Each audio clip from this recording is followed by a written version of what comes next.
Las tardes con vos. GDS. Descarga nuestra app. Encontranos como GDS Radio.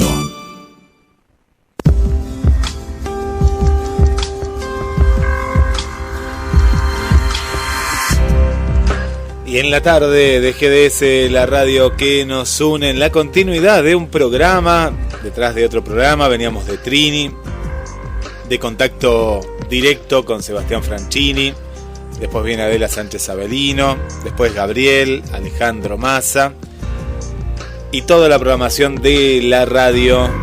Y llegó el momento en este programa que ahora aborda la tarde, ¿no? Viajamos a Magonia en una tarde ya cada día más primaveral y le damos la bienvenida a mi compañero de viaje, Carlos Matos. Hola, Carlos.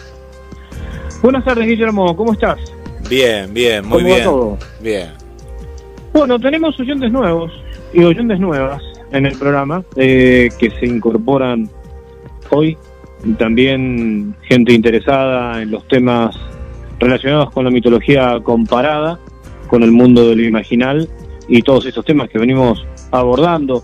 Bueno, el cambio de horario también hizo que otras personas que no escuchaban el programa ahora se hayan sumado, y bueno, quienes estaban antes saben que pueden consultar el programa a la carta en la página en la página de GDS Radio, en las direcciones que vos vas a dar en instantes, Guille. Y hoy vamos a tocar la primera parte del Santo Grial, mitos y verdades acerca del Santo Grial. Es un poco la continuidad de la presentación que hicimos acerca del ciclo artúrico en el programa pasado.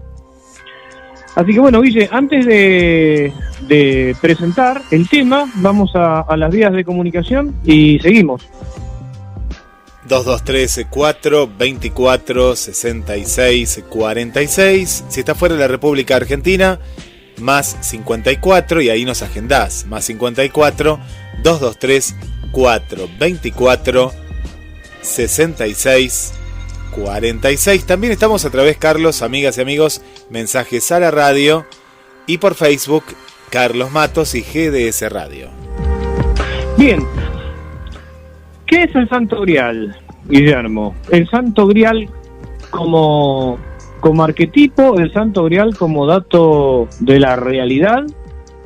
Hoy una amiga nuestra, Analía, me comentaba que para ella la historia del rey Arturo, historia de la que estuvimos hablando en los dos programas anteriores, es una historia cierta, y que toda esta digamos imaginería en cuanto al Santo Grial, a los templarios, tiene mucho de realidad. Bueno, es un tema complejo y que se ha ido generando capa sobre capa sobre capa, una especie de yacimiento de arqueología semiótica que hace muy difícil de desentrañar lo que es verdad de lo que no es. Pero también tenemos que ponernos de acuerdo, como en tantas otras veces, acerca de los criterios de verdad. ¿De qué verdad estamos hablando? ¿De una verdad histórica? ¿De una verdad literal? ¿De una verdad mítica? Lo de verdad mítica parece contradictorio en el sentido ingenuo de la expresión. Si es verdad, no puede ser un mito, pero ya hemos dicho en numerosas oportunidades que el concepto de mito tiene que ver con ese paquete de información que la tradición primordial tiene para transmitir información. Y por otro lado, la idea de mito lo formulamos en un sentido antropológico. Bueno, vos habrás escuchado y habrás leído, Guille, acerca de las distintas ideas que hay acerca del Santo Grial. Para muchos es una copa. Algo vimos en el programa anterior. Según se dice, la copa en la que Jesús celebró la primera Eucaristía, la última cena. Por otro lado, se sostiene que esa copa, en realidad, ya formaba parte de los elementos que tenía Abraham. Algunos van más atrás y dicen que esa fue la copa en la que Melquisedec virtió el vino.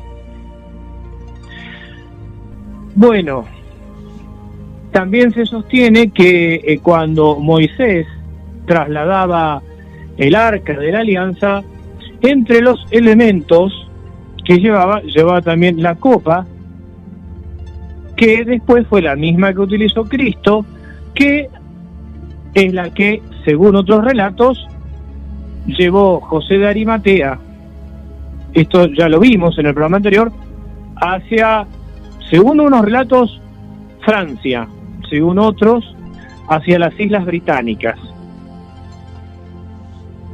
Bueno, también tenemos que decir que hay varios griales.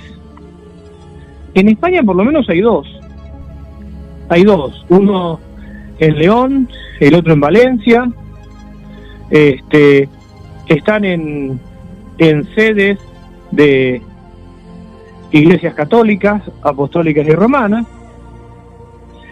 También hay otro grial en Inglaterra y también hay algún otro grial en Estados Unidos. Esto es como las reliquias de la Veracruz, de la cruz verdadera, que en época medieval se conseguían por todos lados, y que si uno tuviera que sumar todas las astillas que conformaron las reliquias dispersas de la Veracruz, bueno, se podría hacer prácticamente un montón de casas de madera. Carlos, ¿y hay alguno en Capilla del Monte? Bueno, ahí tenemos otro tema, porque todo esto está entroncado, vos te acordás, con el programa en el que hablamos con nuestro amigo, profesor de historia, docente de San Francisco, Córdoba, con Flavio Vega. Sí. En toda esta mitología del Grial hay una corriente sostenida por Guillermo Terrera, del que hemos hablado varias veces, en el que el Grial pasa a ser un bastón supuestamente traído desde Europa, pero esto lo vamos a dejar para el programa que viene, porque este famoso bastón y toda esta idea griálica es utilizada, como ya lo hemos comentado, Guille, por determinados grupos fundamentalistas y, digámoslo claramente, y con orientación filonazi. Esta falsificación que hizo Terrera hablando de el caballero Parsifal que llega a América,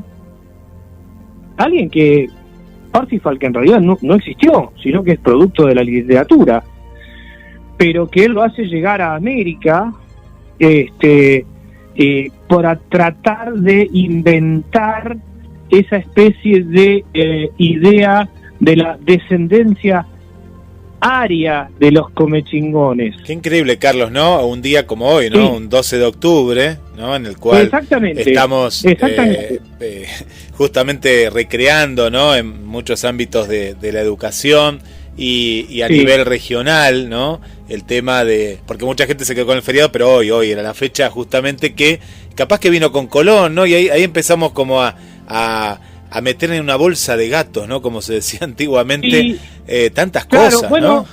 Hay toda una cuestión, por eso yo quisiera que nos detengamos en la cuestión de Terrera nuevamente, que si lo buscan lo van a encontrar a estos programas en el grupo de programas de A las Puertas de Magonia, donde en cierto momento en América y en Argentina hubo una especie de reivindicación del indigenismo, de los pueblos originarios, reivindicación de los pueblos originarios con la que estamos de acuerdo, pero en el caso de Terrera,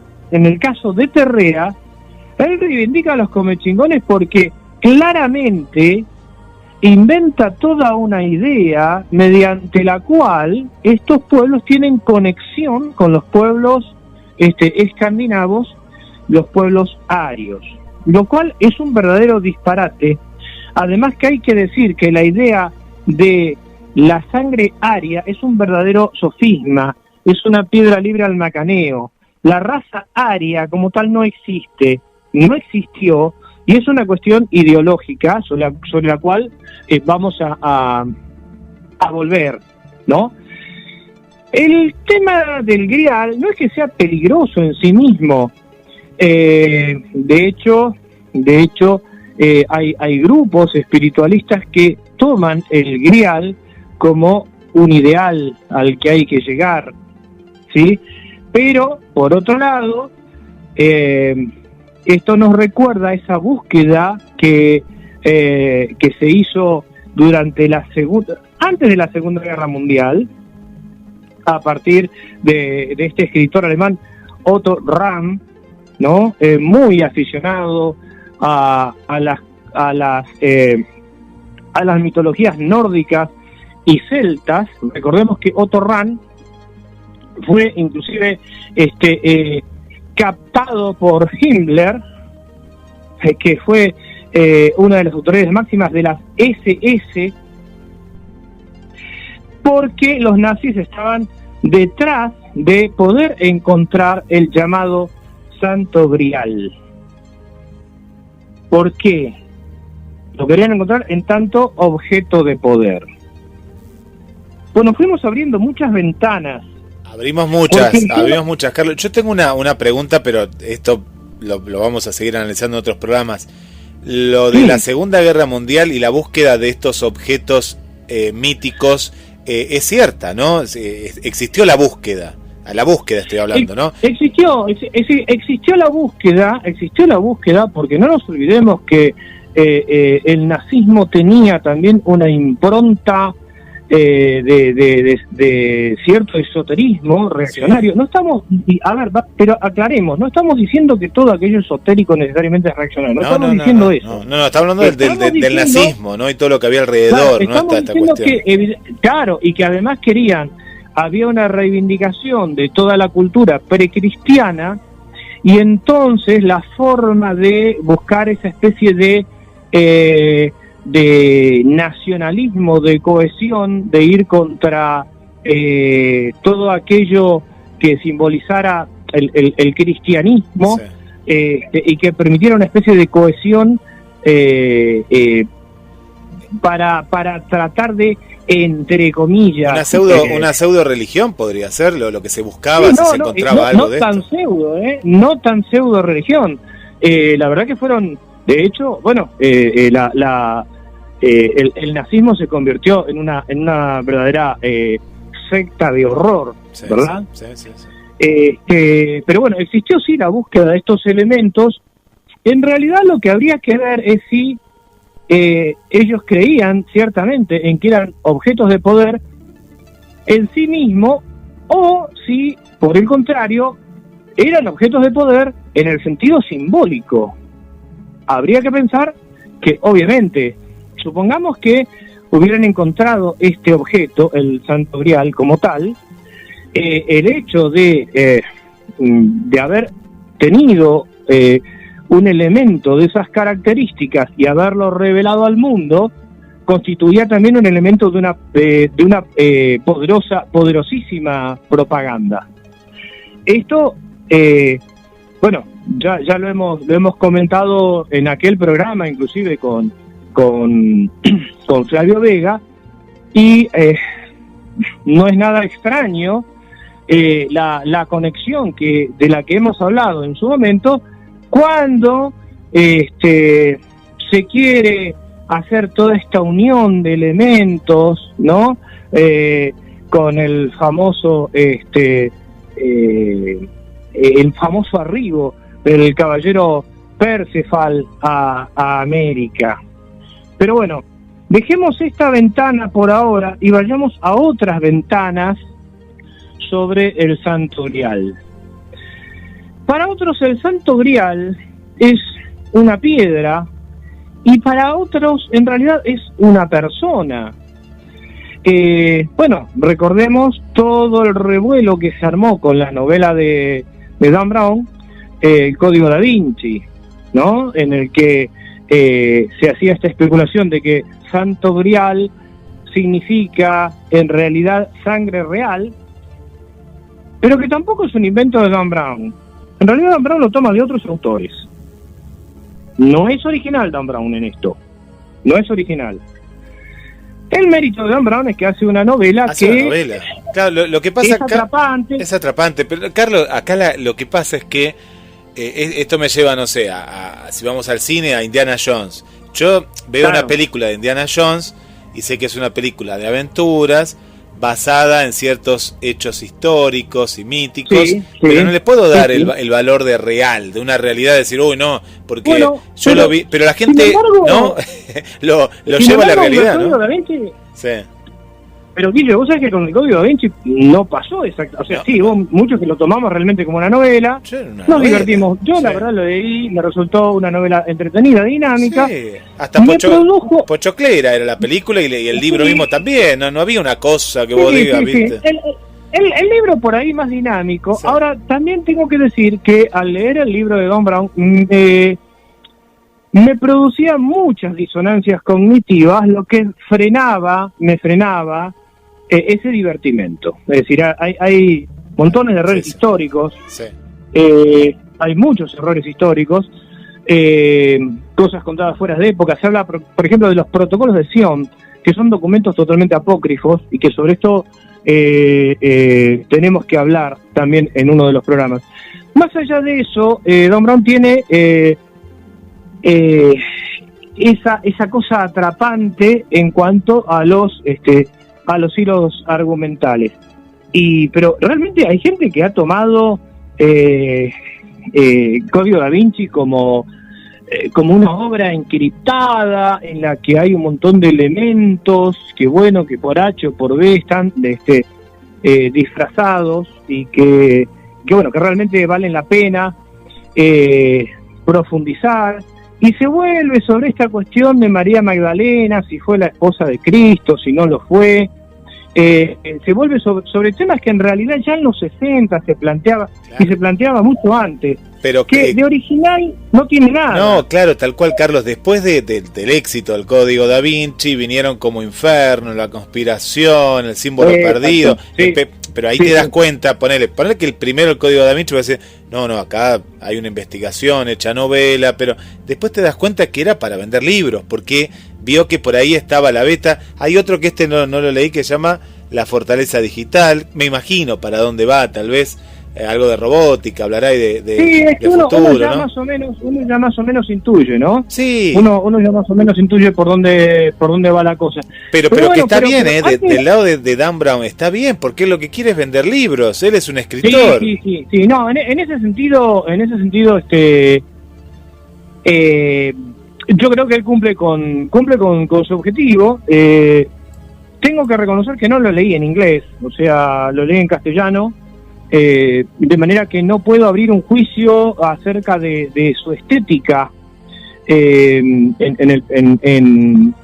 su lengua original. Pero bueno, antes que nos tiren piedras, Guillermo, porque viste que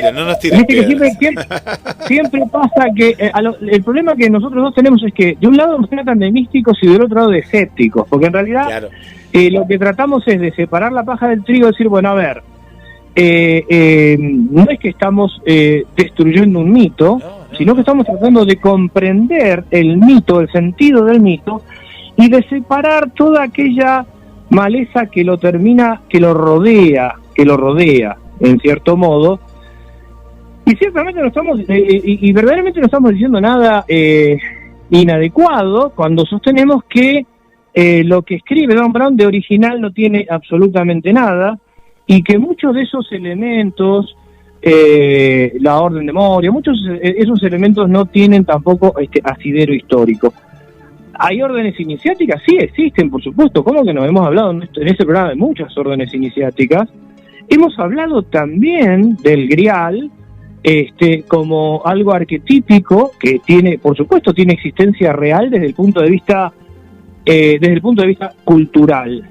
No estamos negando esa realidad en el mundo de lo imaginal. Pero bueno, no podemos, o sea, hay que escapar de esta especie de literalismo. Decíamos entonces que la idea del grial tiene muchas aristas.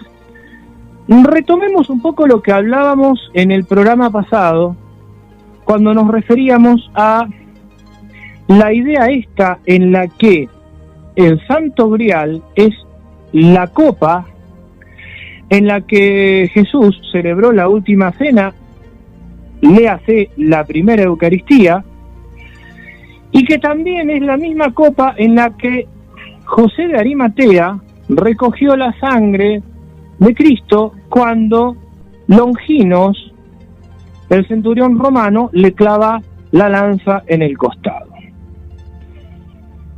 Quienes le dan verosimilitud a esta idea son, ya veremos quiénes son. Digamos por ahora que la idea mediante la cual José de Arimatea llega a Inglaterra con el grial no deja de ser una actitud de rebeldía de los grupos celtas frente a la curia romana. ¿Por qué motivo? Bueno, esto, más que de leyenda pintoresca, tiene mucho de panfleto político. Tiene mucho de panfleto político en el sentido de que el razonamiento sería el siguiente. Si el Santo Grial, si este es el cáliz verdadero, si fue José de Arimatea quien queda como designado para ser el depositario de este objeto y lo lleva a Inglaterra, y la Iglesia, en este caso Inglaterra como tal no existía, aclaremos, sino hablemos de la Britania, ¿no? Inglaterra es algo que empieza a tener existencia después. Pero bueno, arriba a las Islas Británicas, ahí se construye una iglesia y queda depositado el Santo Grial. Evidentemente, la autoridad papal queda debilitada, porque en definitiva el Papa es el sucesor de Pedro, según algunas interpretaciones, pero resulta que la iglesia celta tenía un objeto que directamente le perteneció a Cristo. Por lo tanto, eso también abre la puerta desde el punto de vista político para negar la supremacía en ciertos aspectos al Papa de Roma.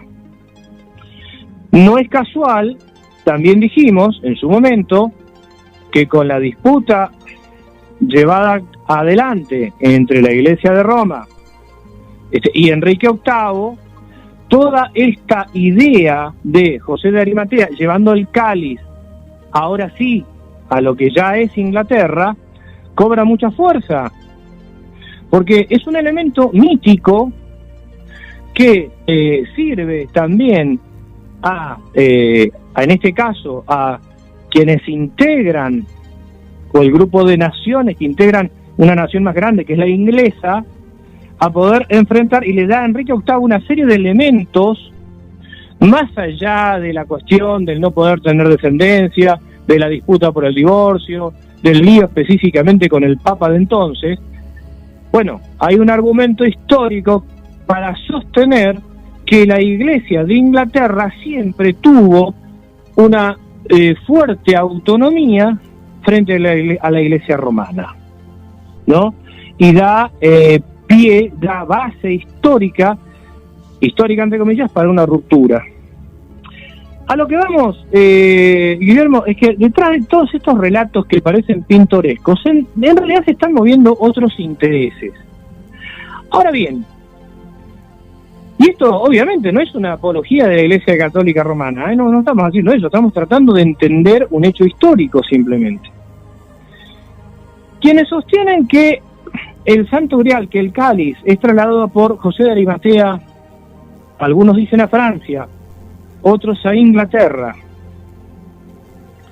se basan en el relato que aparece en Juan, ¿no? En el momento de la crucifixión, en el que está María Magdalena, ¿no?, al pie de la cruz, en el que se habla de que un centurión clava a un costado la lanza, un lanzazo al costado de Jesús, y que de ahí brota agua y sangre.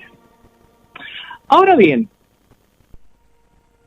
el episodio del lanzazo, Guillermo, en el único evangelio en el que aparece es en el de Juan, no aparece en los otros 3 evangelios sinópticos. Recordemos que el evangelio de Juan no forma parte de los evangelios sinópticos, considerado un evangelio inclusive hasta con algún componente gnóstico. Y la realidad es que la mayoría de los hermeneutas serios, de los exégetas serios, de los que han incursionado en la escriturística, sostienen que el relato de Juan es un relato más bien simbólico, que ese relato no tiene una verdad literal histórica acerca del lanzazo propiamente dicho. El nombre de Longinos tampoco aparece en el Evangelio de Juan, ¿no? El nombre de Longinos aparece en otras fuentes, pero no en ese Evangelio. Y recordemos que en los otros 3 Evangelios tampoco aparece. Ahora, habría que hacernos esta otra pregunta, Guillermo. Esta pregunta se la formula Antonio Piñero. O sea, vamos a aclarar, no es que me la hago yo, sino que la hacen muchos autores, muchos estudiosos. Antonio Piñero hace esta pregunta y yo suscribo su pregunta. Dice, a ver, supongamos que el Grial, que el Santo Grial es la copa en la que Jesús celebró la última cena. Supongamos eso. El grupo de los 12 apóstoles, recordemos que bueno, que Judas Iscariote traiciona a Jesús, se suicida o se mata, según algunos relatos, quedan 11, pero después es reemplazado por Matías, ¿sí? Entonces vuelven a ser 12. Sería lógico que los 12 apóstoles le dieran ese cáliz a alguien ajeno como José de Arimatea para que se lo lleve. ¿Sería lógico eso? ¿Sería lógica esa idea? No suena verosímil. Bueno, por eso es que también surge una tradición en el mundo celta que dice que José de Arimatea era tío abuelo de Jesús, ¿no? Que Jesús era su sobrino y que de alguna manera le es confiado el Grial a José de Arimatea. Pero la pregunta de Piñero no deja de ser muy certera. Ahora tomemos la otra de las tradiciones sobre la que veníamos hablando, en la que en realidad bueno, hay 2 tradiciones. Una que dice que Jesús no murió en la cruz, sino que van con María Magdalena a Francia. Otra que dice que sí, que en realidad muere y que María Magdalena va a Francia con su descendencia, y que de ahí vienen los merovingios. También hay un trasfondo político en esto. También hay un trasfondo político porque obviamente que una dinastía sea directa descendiente de Jesús la coloca en una Europa en la que ya había caído el Imperio Romano, la parte occidental del Imperio Romano, y había toda una disgregación. Colocaría a esa dinastía en una situación de privilegio. De hecho, descendientes de los merovingios siguen sosteniendo esta otra idea.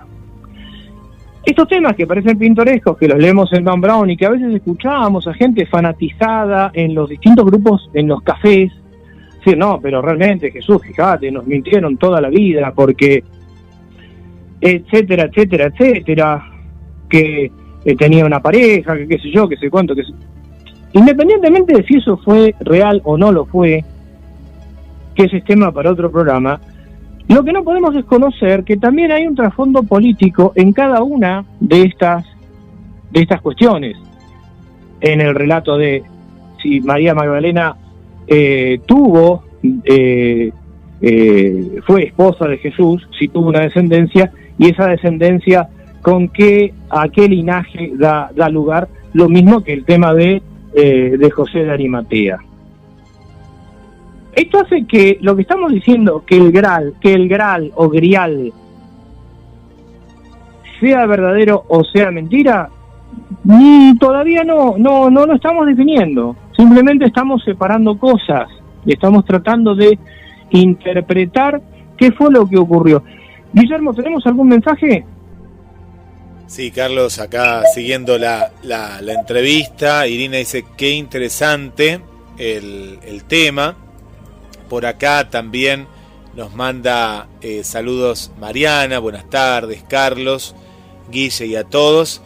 El programa también es muy interesante, todo lo que estoy escuchando. Cintia desde Tucumán te manda saludos queridos amigos, les dejo un abrazo grande y también está ahí en la sintonía. Mirta desde la provincia de Santa Fe también nos está acompañando, igual que Patricia aquí desde Mar del Plata. Recordamos las líneas telefónicas para que nos envíen sus mensajes, sus opiniones al 223-424-6646. Carlos, tenemos saludos también de María Victoria, de aquí desde Mar del Plata. Están muy atentos a todo este relato, porque me parece que es muy interesante. A veces nos quedamos justamente con lo que vemos, leemos, y acá hay algo más, ¿no? Hay todo esto, cuando vos decís hay un trasfondo político. ¿Qué es lo que significa, ¿no? A través de la historia, ¿no? Desde ese momento que se plantea esto hasta nuestros días. Es que vos fíjate, Guille, que el poder comprender esta situación hace que entendamos mucho mejor tu pregunta inicial, ¿no? ¿Por qué los nazis realmente buscaban este tipo de objetos? Si por un hecho real, por un elemento de poder literal, o por un elemento de poder simbólico que no deja de ser un poder real. Pero esto no es nuevo, es decir, detrás de cada uno de estos relatos, y por qué estos relatos cobraron fuerza en determinado momento, también arroja luz sobre el hecho histórico. Decíamos en el programa anterior que no es casual que, por ejemplo, en la época de la Reina Victoria, el Parlamento inglés fuera decorado con escenas del ciclo artúrico, del rey Arturo. Y fíjate vos que en definitiva el verdadero Arturo, el Arturo de la época de la Britania, cuando no existía todavía Inglaterra, fue quien agrupó, fue un guerrero. Primero no fue un rey, ¿no? Fue un militar, que agrupó a las tribus celtas, algunas latinas también, y que luchó justamente contra la invasión de los sajones. Es decir, fue alguien que encaró, se diría hoy, un movimiento de liberación. Pero como pasa siempre, una vez que los sajones invaden y dominan y desplazan a los celtas y absorben algo de los celtas, toman los elementos de los vencidos, ¿no?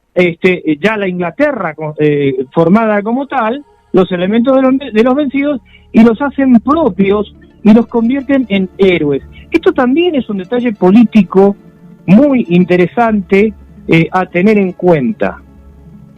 Y entonces después viene todo el tema del ciclo artúrico, de lo que hablábamos en el programa anterior, cuáles son los elementos ciertos, si nos sirve de algo hoy, si sirve de algo desmontar esa historia o no. Bueno, tenemos un pequeño informe. Hoy hicimos mención a Percival, que los alemanes lo denominan Perceval.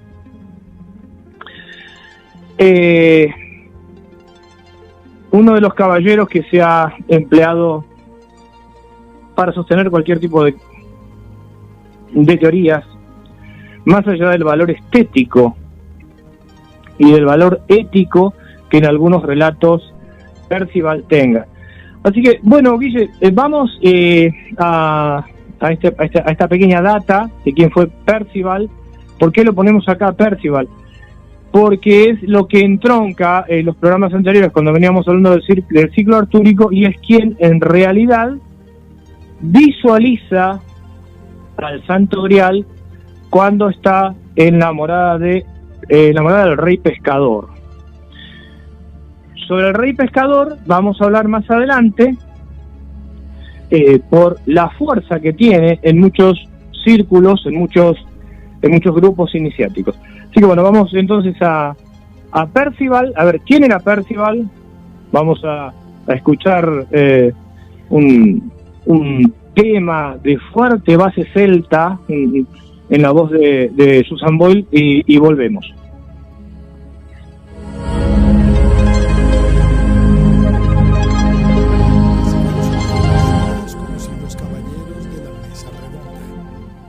A ilustres caballeros como Lancelot, Tristán y Pelías, ha eternizado su nombre en la historia gracias a su valentía y coraje para afrontar los más diversos retos. La historia de Percival ya ha sido contada por varios autores, y por lo tanto hay varias versiones de su origen y aventuras. Pero en las versiones más famosas cuentan que Percival nació en una familia noble y que su padre era el rey Pellinore, que se rebeló contra el rey Arturo, pero terminó siendo derrotado y exiliado. El rey y su familia se mudaron a los bosques, y con el fallecimiento de su padre, Percival, que era aún muy joven, fue criado solo por su madre.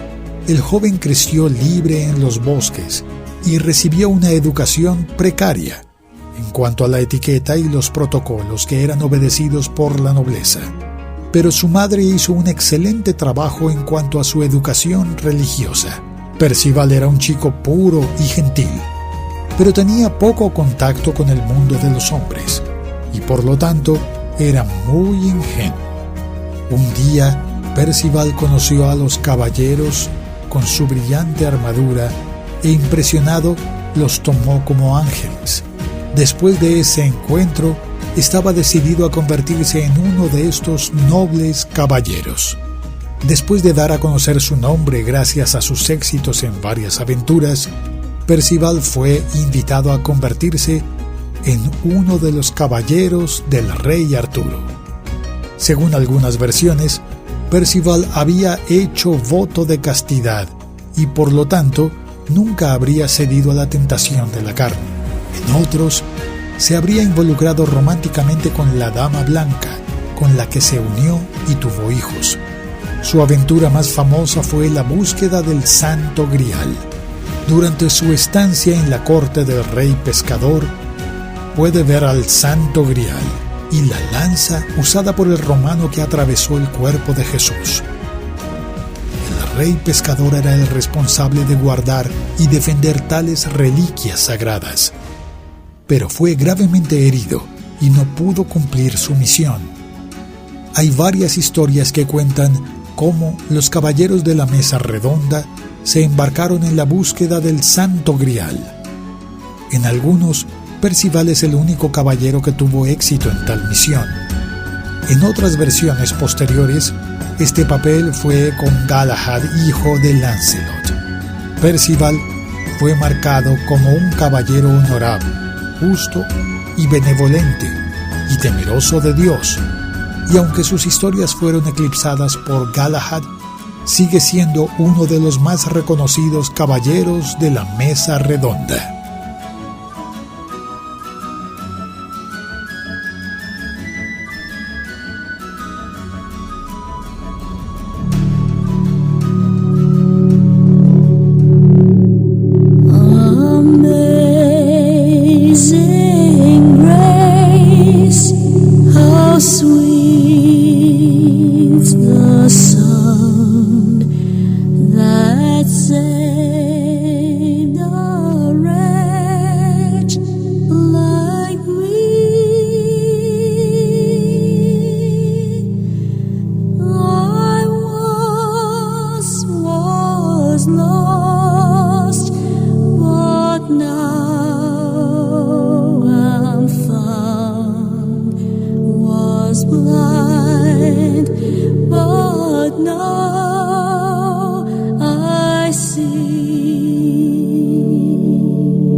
Tenemos el máximo número de radioescuchas y eso es un perfecto indicador de un negocio en crecimiento.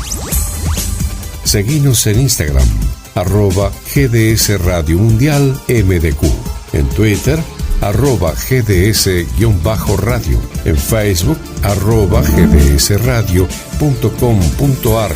Suscríbete a nuestro canal de YouTube. Nos encontrás como GDS Radio Mar del Plata. Primavera 2022.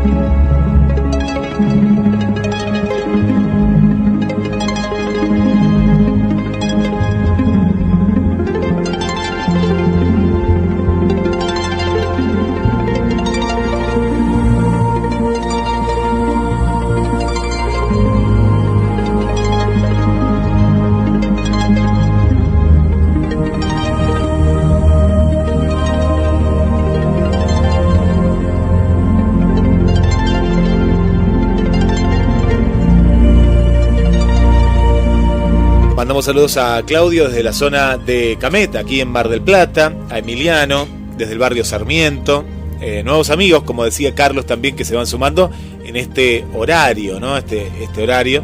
Le mandamos un saludo también para Macarena. Más saludos por aquí a María Victoria, en este caso, a Cris Henao desde Colombia, Colombia, que nos está escuchando. Cintia dice, súper interesante, los estoy escuchando, gracias. También le mandamos un saludo para Marcelo, que nos escucha, como siempre, desde el trabajo. Él es del bosque, pero nos está escuchando, en este caso, no de su casa, sino desde el trabajo. Así que muchas gracias. Y un saludo para el amigo Sergio, Sergio, no sé si estará Ricardo, Carlos, pero Sergio también es de Londres, de argentinos que están allí, así que le mandamos también un saludo, sí, y si no a Ricardo después le vamos a mandar el programa. Es que Ricardo debe estar en el trabajo en este momento, porque viste que él llega re tarde a la casa, en el otro horario nos escuchaba también a cualquier hora, pero bueno, seguramente va a ir a la página y si no le enviaremos el programa para que lo pueda seguir escuchando. Guillermo, ya que estamos tocando todos estos temas que tienen que ver con lo arquetípico, con lo imaginal, hemos dicho muchas veces que las historias son las mismas que el cine, la televisión reflejan, ¿no? En algunos casos esa lucha entre el bien y el mal, en otros casos esa idea de que el mal y el bien no están tan definidos. Cuando hablábamos acerca del rey Arturo en el programa anterior, ¿recordás? La lucha con el hombre de la máscara, ¿no? La lucha de Arturo con el enmascarado, esa lucha tremenda que en definitiva, de acuerdo a alguna de esas interpretaciones, no deja de ser la lucha de Arturo con su propia sombra, ¿no? Nos podemos quedar en la idea, en el mundo de la manifestación, en la dualidad, en la literalidad, o podemos ir un poco más a fondo y tratar de entender esa especie de unión hipostática que hay entre cada uno de los personajes, que en definitiva también son nuestras proyecciones. Bueno, teniendo en cuenta esto, lo invitamos para los últimos minutos, Guillermo, a Fernando Letele, que es presidente de la Asociación Civil Star, presidente de Comudis hasta el día 2 de noviembre, que se eligieron las nuevas autoridades de Comudis, porque va a haber una muestra. Vos sabés que el 15 de octubre es el Día Mundial del Bastón Blanco de Seguridad, y una de las cosas que hemos charlado en este programa y en otros programas también tiene que ver con de qué manera percibimos las personas ciegas el mundo cinematográfico, más allá de los relatos, más allá de las descripciones. Además del guión cinematográfico está la audiodescripción, que es esa banda de relato que se superpone a la película para que las personas ciegas podamos entender qué es lo que está pasando. Si una persona con vista escucha una película con audiodescripción, le va a parecer que está escuchando una especie de radioteatro, pero resulta que no nos alcanza con eso, ¿no? ¿Qué pasa, por ejemplo? Tomemos la película Alf. ¿Cómo es una persona ciega para saber cómo es Alf? O para saber cómo es algún otro personaje. Hola, Fernando, ¿cómo estás? Hola, ¿qué tal, Carlos? ¿Cómo estás? Buenas tardes. Acá estamos con Guillermo compartiendo. Es la segunda vez que te tenemos a las puertas de Magonia, un viaje a la frontera de lo imaginal. Estamos hoy hablando del Santo Grial, veníamos hablando del ciclo artúrico, hay muchas películas al respecto. Sí. No vamos a hablar de los personajes volumétricos esta vez del ciclo artúrico, pero hay otros personajes volumétricos. Contanos qué es lo que va a pasar el día sábado, concretamente con esta muestra, Fernando. ¿A quién apunta? ¿Cómo puede ser la gente para ir? ¿En qué lugar? ¿Y qué es lo que van a ver? Bueno, te cuento. La idea de la Asociación Civil Star, que es la ONG en la que presido, es hacer una muestra de empoderamiento para personas ciegas en personajes de cine y televisión. A ver, creemos que la información completa es empoderamiento. O sea, como vos decías recién hace un ratito, es muy difícil describir a Alf o a E.T. O sea, películas icónicas que se vieron y que todo el mundo, personajes que todo el mundo conoce, O los Gremlin, por ejemplo, ¿no? Los Gremlin, sí. ¿Cómo describís? Por lo general dicen sí, los personajes de la Guerra de las Galaxias. Los personajes de la Guerra de las Galaxias, que están tan complejos. Chihuahua, te dicen, y es como un hombre lobo, pero no es un hombre lobo. ¿Viste? Entonces, bueno, desde la Asociación Civil Star, en conjunto con Humasdeca, 15 de octubre, en el día del bastón blanco, vamos a hacer una muestra con 5 mesas dedicadas a una temática cada mesa. La primera mesa es la de Star Wars, con todos los personajes de Star Wars, para que la gente conozca. Pues si bien te dicen, a ver, Leia, la princesa Leia, sí, es un ser humano, obviamente te imaginas una princesa, pero esa princesa tenía 2 rodetes gigantes en los costados que parecían 2 cabezas más, ¿viste? Sí, o el famoso Arturito, el famoso Arturito también. Arturito, Citripio, si es un robot, pero es un robot, ¿cómo te imaginas el robot? Pero claro, ¿cómo? Pero ¿cómo? ¿Me entendés? Chihuahua, volvemos a Chihuahua, que es como un hombre lobo,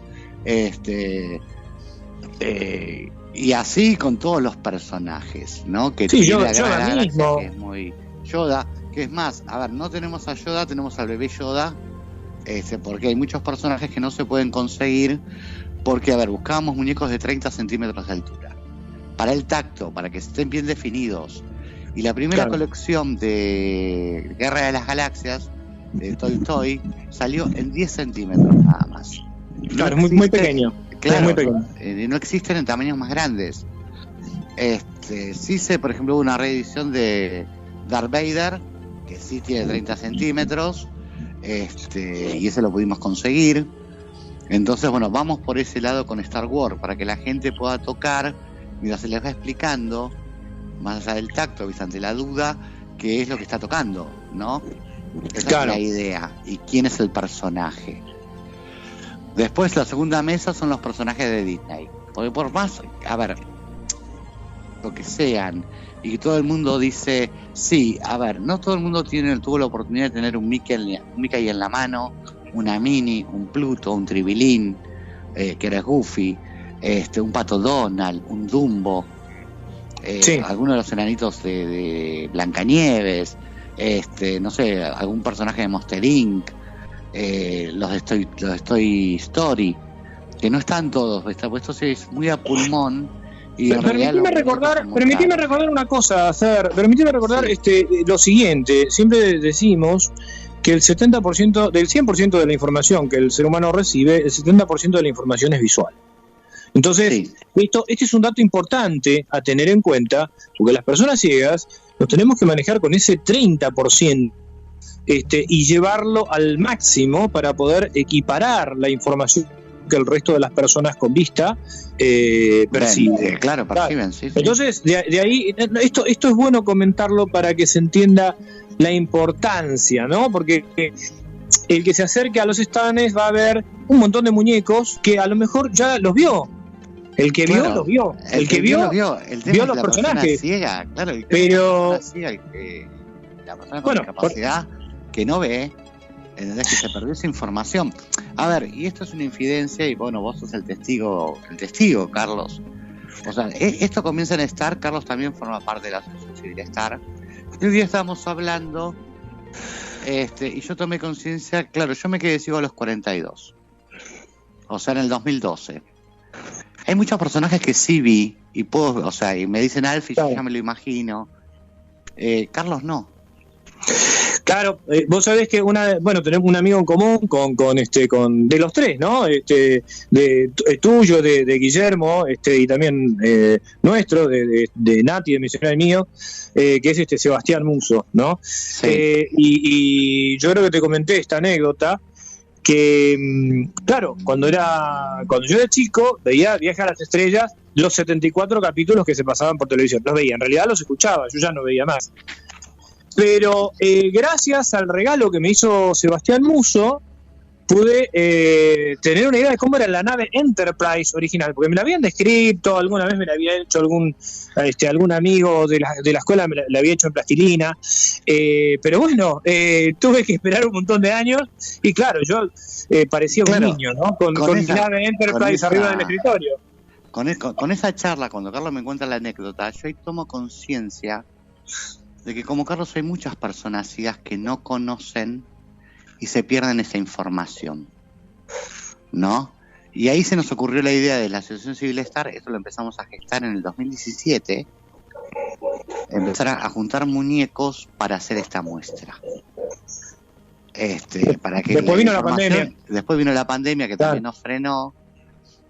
Entonces, bueno, ahí empezamos a planear esto que se va a dar a luz este 15 de octubre a partir de las 15 horas en Humasdeca, en Entre Ríos 2828. La entrada va a ser un alimento no perecedero. Y bueno, te sigo contando de las mesas. Aparte de ser la mesa de Disney, va a estar la mesa de Adventure, de Marvel, de los Vengadores, de esta trilogía de películas que es nueva. Después va a estar una mesa de García Ferrer, con los personajes de García Ferrer en paño. Y la última es una mesa de generalidades, donde van a ver, va a estar Alf, el muñeco de T, Gizmo de los Gremlin, Orco, Carozo y Narizota, no sé, tengo que ir viendo cuáles van. Claro. Es la primera muestra, nos queda afuera, igual nos queda después Power Ranger, nos queda Liga de la Justicia. Pero para Fer, están las Tortugas Ninjas, Donatello y todos los demás. Sí, ahí tenemos un ahí por eso no entran, no llegaron para esta muestra. Bueno, está bien. Hay que aclarar a los oyentes de las Puertas de Magonia que en el programa que va mañana de 14 a 16, Ciudad Criptónica, estamos haciendo una campaña que se llama Una Tortuga para Guillermo. Pero escuchen mañana de qué se trata. Claro. Una Tortuga para Guillermo. Bueno, hasta mañana.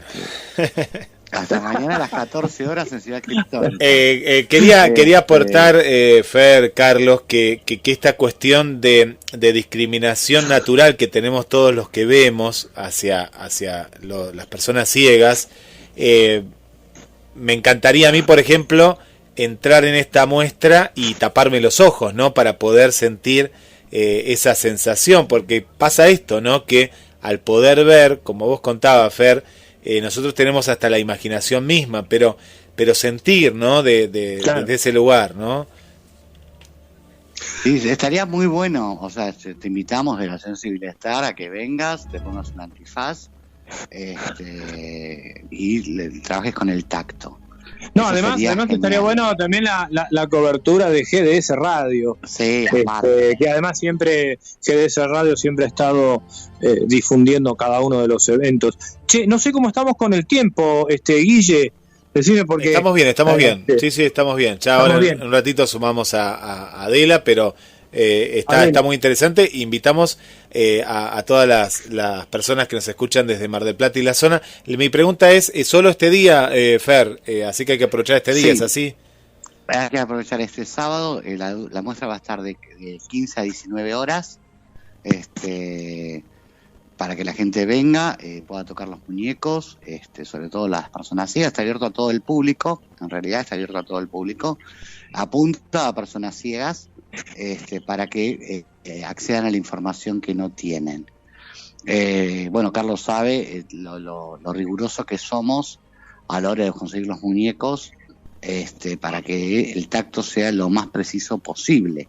Yo ¿no? quiero contar otra incidencia. Un día estábamos almorzando acá en casa con mi señora, con Nati, y suena el teléfono y dice, dice Fernando, tengo que pasar ya por tu casa. Dice, tengo que mostrarte algo.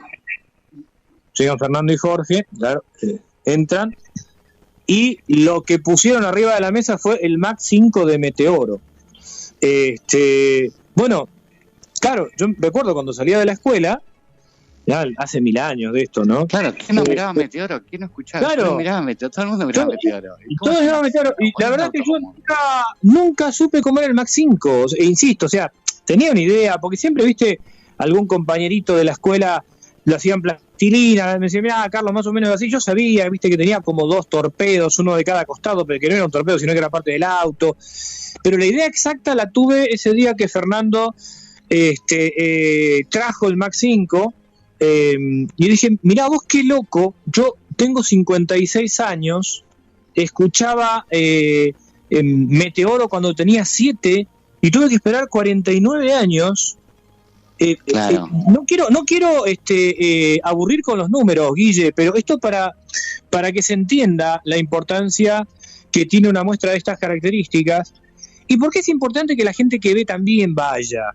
Obviamente se va a encontrar con cosas que ya conoce, pero seguramente el hecho de interactuar con las personas ciegas y quienes vamos a estar ahí va a dar una idea mucho más acabada al momento de, qué sé yo, suponete cuando están charlando en la escuela, que a lo mejor si sos una persona que no tiene hijos o sobrinos, sobrinas, y entonces pensar en recursos que a lo mejor algunos son muy costosos, porque realmente esos muñecos son muy caros, son muy caros, son muy caros. Se fueron pero muy caros también. Claro, sí, nosotros, la verdad que Fernando ha hecho una tremenda inversión con este tema, pero también es cierto que en algunos domicilios, en algunas casas, hay algunos de esos muñecos. Y aceptamos donaciones también. Claro. Donar para ampliar el año que viene. Exactamente, y a lo mejor ya no los usan y por ahí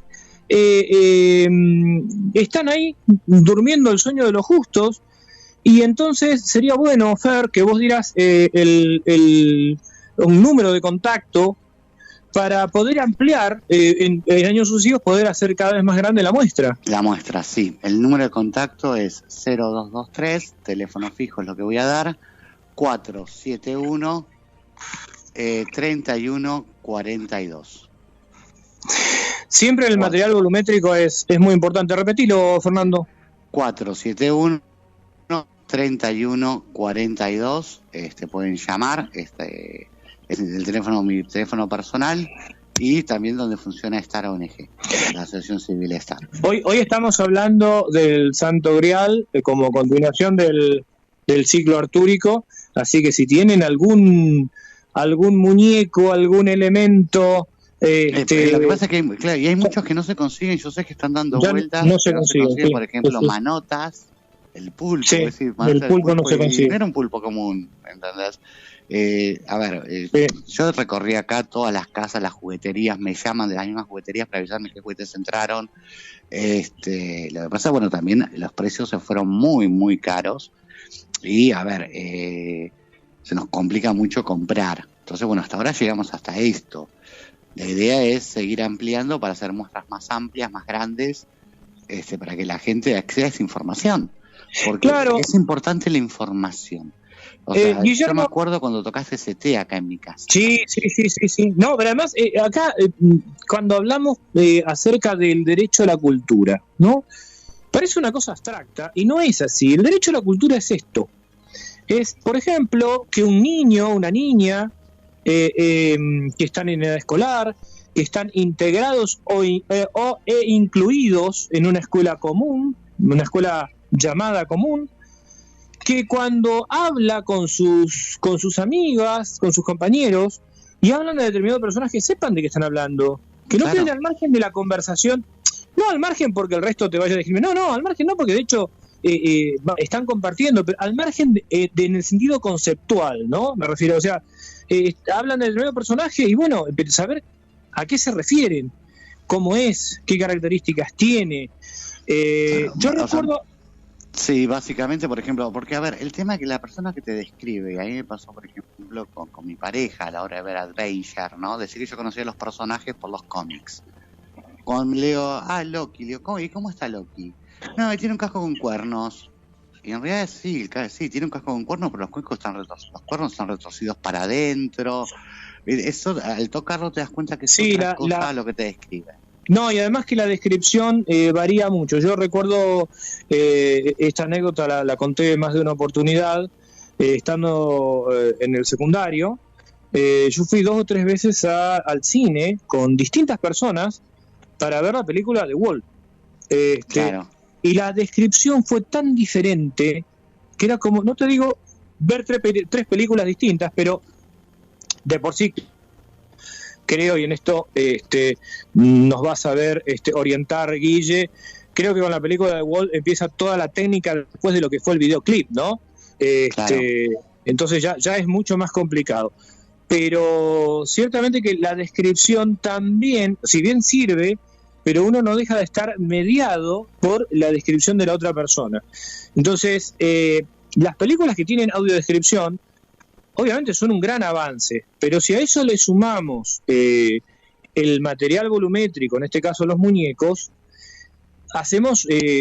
ahí sí estamos realmente equiparando. Claro, No sé, porque vos fijate, Carlos, vos- Fer, vos- me parece que en la audiodescripción es cuando alguien te cuenta una película y de pronto otra persona le preguntás de la misma película y te la cuenta de otra manera. A veces yo he escuchado audiodescripción y le falta ¿cómo te diría? Está bien que es una descripción lineal, pero le falta vida, le falta sentimiento a esa descripción, me parece, no sé. Claro, ¿Vos sabés que pero la aparte, audiodescripción- a la audiodescripción le falta muchas veces la descripción del personaje. No te dicen, por ejemplo, a ver, en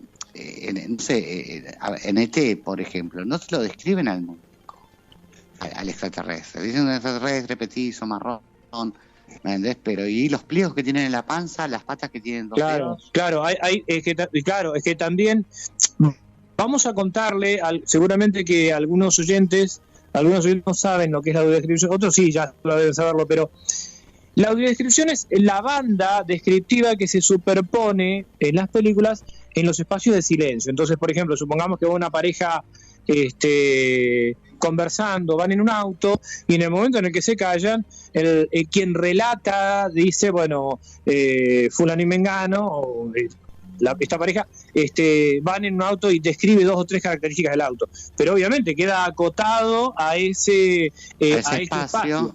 Por eso Claro. parece una especie de radioteatro. Lo que sí tengo que decir, yo no sé, vos supongo que coincidirás conmigo, Fer, que la audiodescripción española es muy superior a la argentina. Yo sé que mucha gente se va a enojar. A ver, no solo a la argentina, sino también a la latina. A la latina, sí. Igual también le falta, a la española le falta, pues vos me habías pasado Juego de Tronos, y en un momento hay una escena donde dice, llega, ponele, Drago, pues es el nombre de la chica que no me acuerdo ahora el nombre, ¿no? De la que tenía los dragones, volando en un dragón para rescatarlo a Jon Snow. ¿Entendés? Claro, a ver, pero no te describen que tiene botas negras hasta la rodilla, con tachas, está toda vestida de negro. A ver, y eso es parte de lo que es la información, porque es el efecto que ve, el efecto visual que vos ves como una reina llegando, que la descripción no está. No, y además que describe también, en este caso, las características de la llamada, la Khaleesi, ¿no? Que le decían la Khaleesi, en este caso. Juego de Tronos, que está basado en el libro en el libro de Martin. Pero bueno. Hielo y Fuego. ¿Cómo? Canción de Hielo y Fuego, exactamente. Canción de Hielo y Fuego. Obviamente la serie tiene algunas diferencias en realidad con el libro, con los libros que son muchos. Pero bueno, de eso se trata. Una vez comentábamos en otro programa acá en GDS Radio que en el año 2003 en la Biblioteca Parlante para Ciegos y Disminuidos Visuales se hizo una muestra en la que estaba el Capitán Cisneros, gente que había estado en Malvinas, y había réplicas de las distintas naves, ¿no? Yo me acuerdo que en el 2003 recién pude tocar una réplica del Ara General Belgrano. Cuando se hundió el Ara General Belgrano, yo tenía 16 años, me acuerdo, estaba en el secundario, fue terrible. Pero sí, era un barco, y era un barco grande, y sí, más o menos me lo describían. Pero la información del tacto es otra cosa. Pero en lo simple, yo digo en lo simple. Claro. Un día hasta yo hacía cerámica en la Biblioteca Parlante, y en ese momento teníamos a Ana Laura, la profesora, y trajo un montón de animales de mar, ¿no? Y Miguel era la primera vez que tocaba un calamar, un pulpo, ¿viste? Decís, a ver, él tenía la información muy por encima, pero el tacto te da otro sentido, y en las cosas simples, por ejemplo, si es un árbol. Sí, el árbol lo podés abrazar, tocas el tronco, pero el conjunto del árbol con las hojas como lo ve el que ve. No lo tenés. ¿No lo tenés? Por eso justamente hace muchos años, cuando yo todavía, antes de jubilarme, todavía trabajaba en la biblioteca, había presentado el proyecto de hacer un jardín de bonsái, porque el bonsái permite, en este caso, a una persona ciega tocar un árbol completo. Es decir, completo.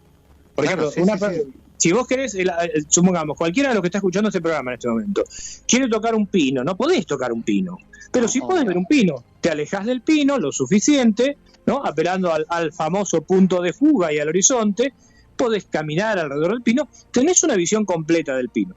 Pero una persona ciega se acerca, sí, puede tocar una rama, o puede abrazar el tronco. Claro, el tronco, o puede abrazar el tronco. Pero se pierde el conjunto. Pero perdiste, exactamente, perdiste la visión de conjunto, y la única manera era de poder tener una información equivalente es tener un bonsái, por ejemplo. Imagínate un ombú. Imagínate un ombú. Ahí en la plaza de la Biblioteca Parlante hay un ombú, que es, obviamente, como todo ombú, es enorme, ¿no? Enorme. Pero la verdad, yo pude tener una idea completa de cómo era un ombú cuando una vez una persona que hace bonsái llevó uno. Claro. Y ahí, claro, después relacionando al tocar ese bonsái, y después ir a ese ombú, ir relacionando, me había sentado en una parte, digamos, y entonces este hombre me decía, mira, vos estás sentado acá sería, entonces me mostraba en el bonsái dónde estaría yo ubicado. Claro. Entonces, y esa fue una experiencia muy importante, muy interesante. Claro, o sea, por más, a ver, el tema es, desde lo más simple, la persona ciega pierde información. Y desde la Asociación Civil Estar, la idea es que se recupere esa información. Poder llegar a la mayor cantidad de personas y que puedan acceder a esta información que hasta ahora no tuvieron. O sea, porque una cosa es que te describan, otra cosa es tocar, ¿me entendés? Porque ya tu propio tacto te va dando la dimensión, ¿no? A ver, yo en esta muestra estoy muy tranquilo porque obviamente fue chequeado por Carlos y Natalia, los pasaba a buscar por la casa, me los traía y le pasaba a pasar muñeco para que vean si estaban bien, si estaban perfectos, si se podían dar la idea. Venimos trabajando muy a conciencia con esta muestra. Porque, a ver, no sirve de nada dar una información tampoco errónea. Entonces, ¿te acordás, Carlos? Fines de semana enteros trabajando en la muestra. Sí, y esto de la información errónea, vamos a ver un ejemplo, Fer, para que quienes nos escuchan lo comprendan. Imagínense un muñeco, imaginémonos el muñeco de Superman. El muñeco de Superman resulta que tiene la letra S pintada, pero no la tiene en relieve. Entonces, la forma en la que la adaptación sería correcta es que tuviera la S en relieve. Claro, que sobresaliera de alguna forma. Hay otros muñecos, justamente, que fue los que Fernando descartó, donde, por ejemplo, los ojos estaban pintados en el rostro. Pero claro, al tacto era una pelota. Al tacto es una pelota porque, o sea, los ojos y la boca estaban pintados. Bueno, ese muñeco, a los efectos de la muestra, no sirve. No es que no sirve así, obviamente a una persona con vista, a un niño para jugar le sirve. Pero a la persona ciega no. Y te digo, pasaron por mis manos, pasó Maléfica, los de Los Increíbles, pero al tacto no. Al tacto no, porque no dejaban de hacer dos bolas. O sea, se está usando mucho el dibujo, la cara pintada, el relieve, y no sirve. Claro. Entonces, bueno, por eso también cuesta mucho ir armando. Porque hoy por hoy los peluches también cambiaron, las formas cambiaron, no sé si habrá tan costos o qué. Pero bueno, sí trabajamos a conciencia. Sé que nos falta mucho, hay mucho personaje que quedó afuera que no pudimos conseguir. Los precios también se fueron por las nubes. Pero bueno, esta es la primera y vamos por más. Siempre de la Asociación Civil Estar vamos a ir por más, siempre trabajando en lo que es empoderamiento. Así que bueno, la cita es para este sábado 15 de octubre a las 3 de la tarde, 15 horas, de 15 a 19, en la sede de Humasdeca, que es Entre Ríos 2828, y la entrada es un alimento no perecedero. También es Entre Ríos Integrare y Castelli. Entre Ríos Integrare y Castelli para... También va a haber un buffet acorde que pone la Humasdeca, para si alguno se quiere tomar un cafecito, comerse un alfajor mientras está haciendo entre una mesa y otra, para que no sea toda la información de golpe. es para disfrutar en familia, no solo está abierto a todo el público. O sea, tenemos muchas ganas de que esto se replique y que la gente venga y que realmente se empodere sobre lo que tenía ganas de conocer y que nunca pudo. Guillermo, ¿tenemos algún mensaje? ¿O alguna pregunta de algún oyente? Aprovechando que lo tenemos a Fernando acá antes que se vaya. Pero claro que sí. Yo de mi lado quiero a ver si nos puedo adelantar alguno de los temas que va a tratar mañana en su programa desde las 2 de la tarde, de 2 a 4, que ya es un clásico, ya que lo tengo, que nunca lo tenemos, pero ahora ahí nos contá. Fer, bueno, saludos de nuestra amiga Hortensia, nos manda saludos y nos cuenta que está escuchando el programa en la mitad de la semana. Le mandamos un saludo para ella, que no la había visto por aquí. Nos cuenta acá el amigo Gabriel Alejandro Massa, que viene ahora en instantes a las 20 horas, que nos va a estar también acompañando, así que le mandamos un abrazo. Y él justamente ahora, muy bien, relacionado con el cine, tiene un especialista que comenzó la semana pasada, que se llama, porque a mí me quedó el sobrenombre, que es Pechito, pero para que ya te digo el apellido, va a estar ahora en instantes nada más, Pechito Olivares, que también lo invitamos, que venga a... Sí, por supuesto. Sí. Porque es un especialista en el cine. La semana pasada justo hizo su primer bloque, un segmento en el programa que viene ahora a las 20 horas. Y bueno, lo sumamos también al amigo Gabriel Alejandro Massa. También, saludos acá de Adriana del Centro, que la invitamos a que venga a participar, igual que a Milé, también le mandamos un saludo, a Patricia aquí de Mar del Plata también. Así que invitamos a todos, un alimento no perecedero es la entrada, y va a haber alguna actividad especial dentro de las 15 y las 19 horas, Fer. Mira, en realidad no, o sea, siempre va a ser basado en la muestra. Sí, hoy estaba hablando con Sergio Olivero, corregime el apellido si me equivoco, Carlos, que es el vicedirector de la Escuela 504. Sergio Oviedo, sí. Sergio Oviedo. Que van a hacer una actividad en la biblioteca parlante, hoy me mandó... Lunes. Sí, Carlos Artaza, el encargado, me mandó justamente un video. Va a haber una actividad también con motivo del Día del Bastón Blanco, porque esta semana, este mes, Guille, es muy importante. Vos sabés que el Día del Bastón Blanco es, como dijimos, el 15 de octubre, y entonces UMASDECA y la Asociación Civil STAR, UMASDECA es la Unión Marplatense, Acción Social por los Derechos del Ciego Ambliope, y STAR hacen esta muestra. La Escuela 504 y la Asociación Amigos van a hacer una jornada creo que es de las 10 a las 14, después vamos a pasar bien la información, creo que de 10 a 14, eso fue lo que me pasó Carlos Artaza, el lunes, en la plaza de la Biblioteca Parlante, con motivo también de la celebración del Día del Bastón Blanco de Seguridad. Y además, una cosa que, Fernando, además de ser presidente de STAR, es hasta el 2 de noviembre presidente de COMUDIS, que es el Consejo Municipal de Discapacidad, que empezó a funcionar hace ya 6 años. 2016, sí. Exactamente, un 25 de octubre. Y entonces, este va a ser el primer año que se va a celebrar el año municipal de la discapacidad acá en Mar del Plata, que es el 25, tuvimos un día propio, ¿no? Sí. Es un trabajo que se vino haciendo. Algo que consiguió este Consejo Municipal de Discapacidad, en conjunto que se hizo con la concejal Liliana Gonzalo Arena, fue que el 25 de octubre sea el Día Municipal de la Discapacidad, y que Mar del Plata tuviera los colores de la discapacidad, que son azul, rojo y amarillo. Que es una propuesta de Mar del Plata, además. Es una propuesta de Mar del Plata. Sí, que salió del Consejo Municipal de Discapacidad. Y que se tomaron esos colores primarios, y que son los colores que dan origen a todos los demás colores. Y como siempre decimos con Fernando, como la discapacidad es transversal a todos los estamentos de la sociedad, los colores tienen que ser los colores primarios, que son los que atraviesan a todos los demás colores o constituyen a todos los demás colores, ¿no? Claro. Así que por eso es que este mes hay un montón también hay muchas actividades así al respecto. Sí. Ay, Guillermo le había preguntado a mañana, que adelante es algo de lo de mañana. Bueno, ahí te voy a dejar el rol del presidente de Comunis, dejar de ser serio, serio para pasar a ser Fernando Edgardo, el conductor de Ciudad Criptónica. Mañana, a ver, la consigna va a ser para la gente: ¿qué te pusiste por la moda y que hoy te parece ridículo? Que decís, ay, mirá lo que usaba en esta época, o mirá lo que no usaba, no sé, en la década del 80 los jopos, el cordecito con jopo, la tierra india, que se usaba mucho. Así que bueno, vamos con esa consigna mañana en Ciudad Criptónica. Vamos a estar hablando de los Ramazzotti.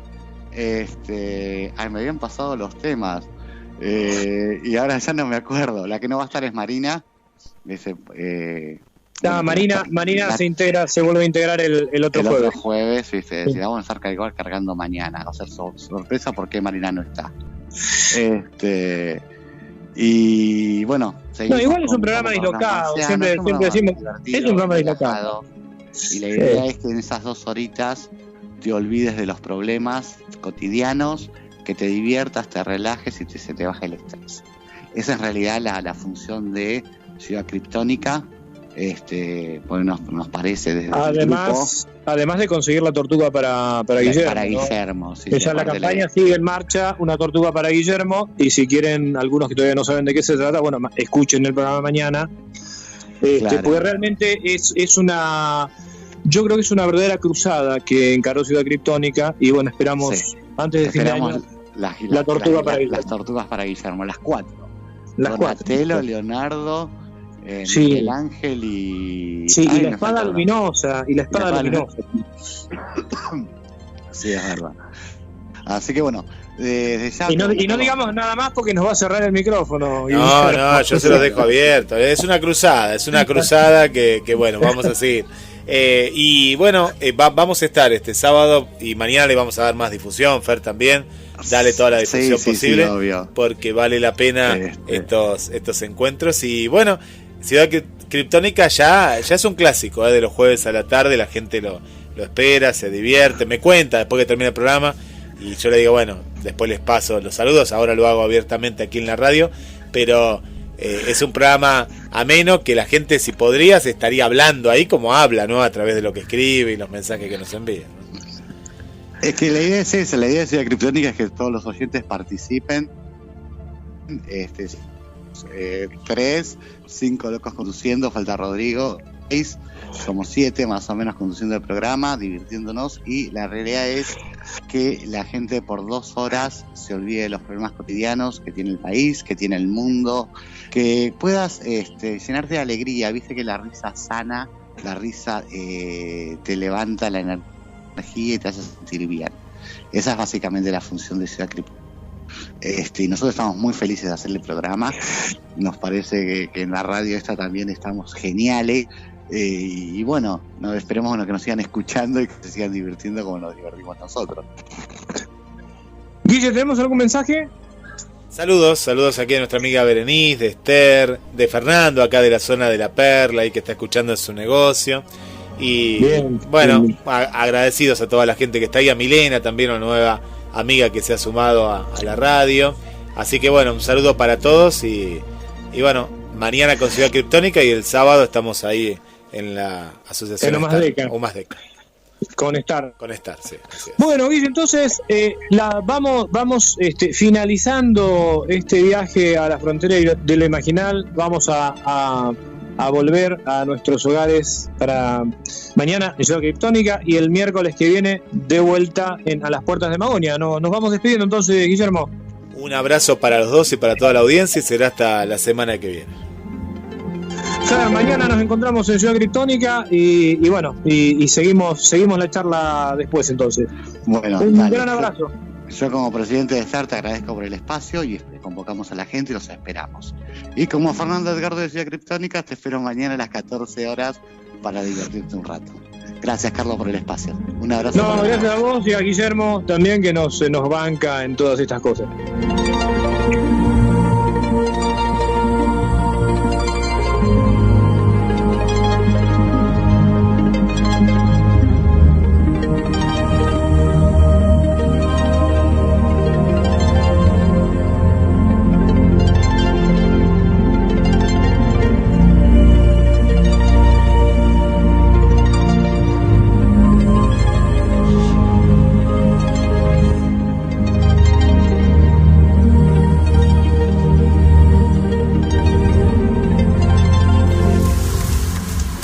Los sonidos de temporada que te gustan están aquí. En tu radio. Conéctate. Escribinos a recrearte@gdspodcast.com.